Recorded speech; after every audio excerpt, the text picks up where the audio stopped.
اعوذ باللہ من الشیطان الرجیم بسم اللہ الرحمن الرحیم اللہم صلی علی محمد وعلی آل محمد کما صلیت علی ابراہیم وعلی آل ابراہیم انک حمید مجید اللہم بارک علی محمد وعلی آل محمد کما بارکت علی ابراہیم وعلی آل ابراہیم انک حمید مجید۔ معزز سامعین کرام، السلام علیکم ورحمۃ اللہ وبرکاتہ۔ عبد الرحمن عوان سلسلہ سیرت النبی کے ساتھ آپ کی خدمت میں حاضر۔ اس سے پچھلی دو ویڈیو میں نبی پاک صلی اللہ علیہ وسلم کی وفات کے واقعات و حالات بیان کیے، اور اس سلسلے کی یہ تیسری ویڈیو ہے جس میں تجہیز و تکفین اور یہ ساری چیزیں شامل ہوں گی۔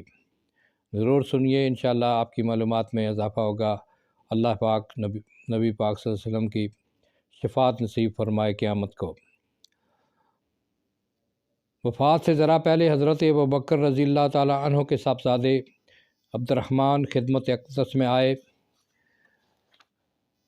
آپ صلی اللہ علیہ وسلم عائشہ رضی اللہ تعالیٰ عنہ کے سینہ پر سر ٹیک کر لیٹے تھے۔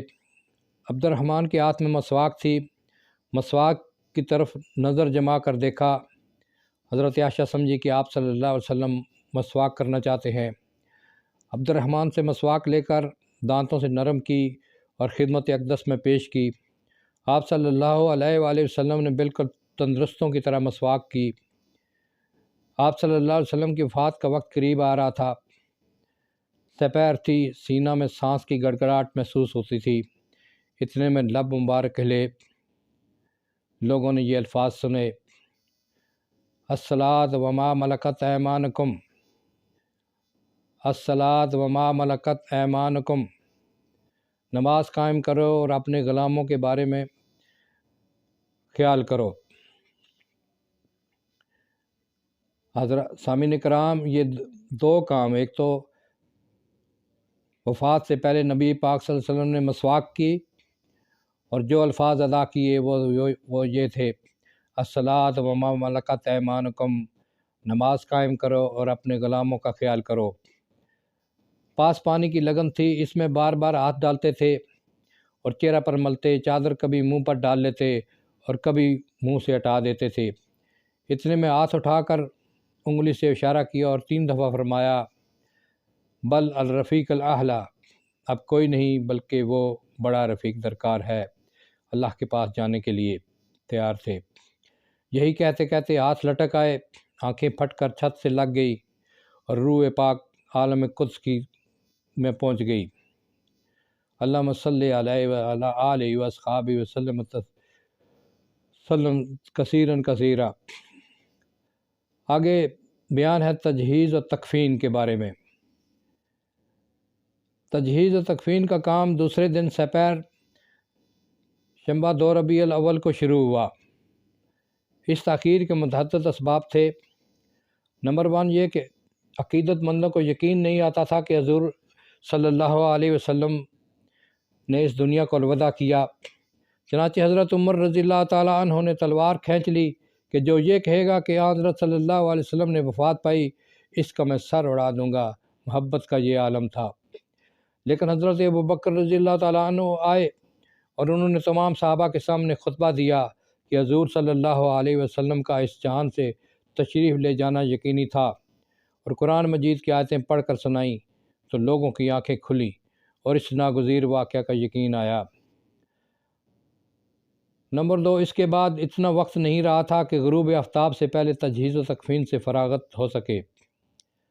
نمبر 3 قبر کنی کا کام غسل و کفن کے بعد شروع ہوا، اس لیے دیر تک انتظار کرنا پڑا۔ نمبر 4 جس حجرہ میں آپ صلی اللہ علیہ وسلم نے وفات پائی تھی، وہیں لوگ الگ ترتیب تھوڑے تھوڑے کر کے جاتے اور نماز جنازہ ادا کرتے تھے، اس لیے بھی بڑی دیر لگی اور سہ شنبہ کا دن گزر کر رات کو فراغت ملی۔ تجہیز و تکفین کی خدمت خاص اعضاء اور اقارب نے انجام دی۔ فضل بن عباس رضی اللہ تعالیٰ عنہ اور اسامہ بن زید رضی اللہ تعالیٰ عنہ نے پردہ کیا، اور حضرت علی رضی اللہ تعالیٰ عنہ نے غسل دیا۔ حضرت عباس رضی اللہ تعالیٰ عنہ بھی موقع پر موجود تھے، اور بعض روایتوں میں ہے کہ انہی نے پردہ بھی کیا تھا۔ چونکہ اس شرف میں ہر شخص شریک ہونا چاہتا تھا، اس لیے حضرت علی رضی اللہ تعالیٰ عنہ نے اندر سے کواڑ بند کر لیے تھے، دروازہ بند کر لیا تھا۔ انصار نے دروازہ پر آواز دی کہ خدا کے لیے ہمارے حقوق کا بھی خیال رکھے، رسول اللہ صلی اللہ علیہ وسلم کی خدمت گزاری میں ہمارا بھی حصہ ہے۔ حضرت ابوبکر رضی اللہ تعالیٰ عنہ نے، جیسا کہ واقعی کا بیان ہے، فرمایا کہ رسول اللہ صلی اللہ علیہ وسلم میں کس کا حق نہیں ہے، اس لیے اگر سب کو اجازت دی گئی تو کام رہ جائے گا۔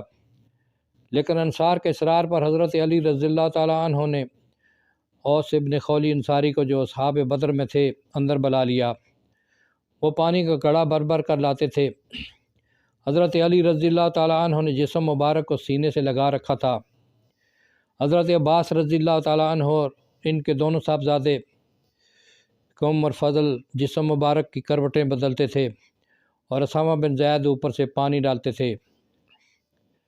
کفن کے لیے جو کپڑا انتخاب کیا گیا تھا وہ حضرت ابوبکر رضی اللہ تعالیٰ عنہ کے صاحبزادے عبداللہ کی یمن کی بنی ہوئی ایک چادر تھی، لیکن بعد کو اتار لی گئی، اور 3 صوتی سفید کپڑے جو سہول کے بنے ہوئے تھے کفن میں دیے گئے۔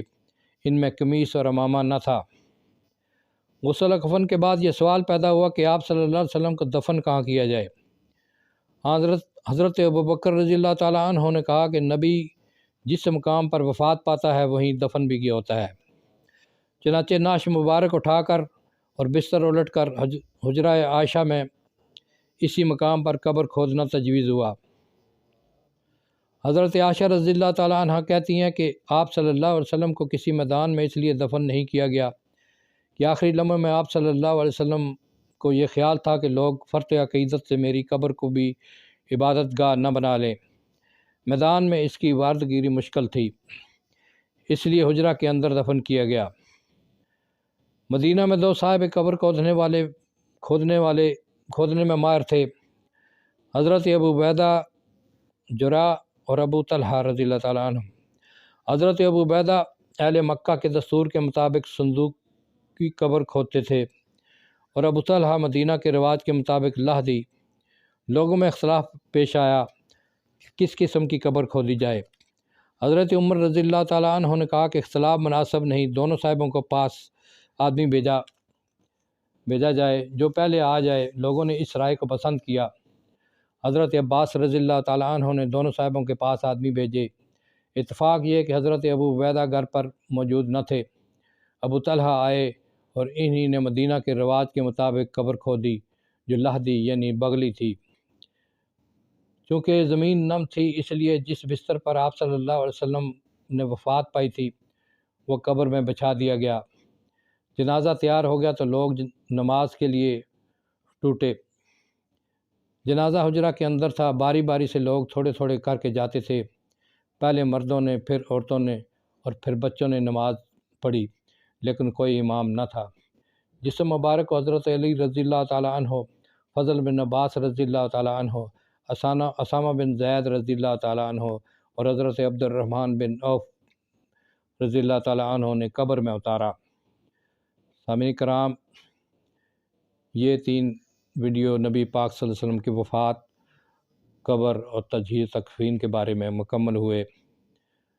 اللہم صلی علی محمد و علی آل محمد و بارک وسلم تسلیما کثیرا کثیرا۔ السلام علیکم ورحمۃ اللہ۔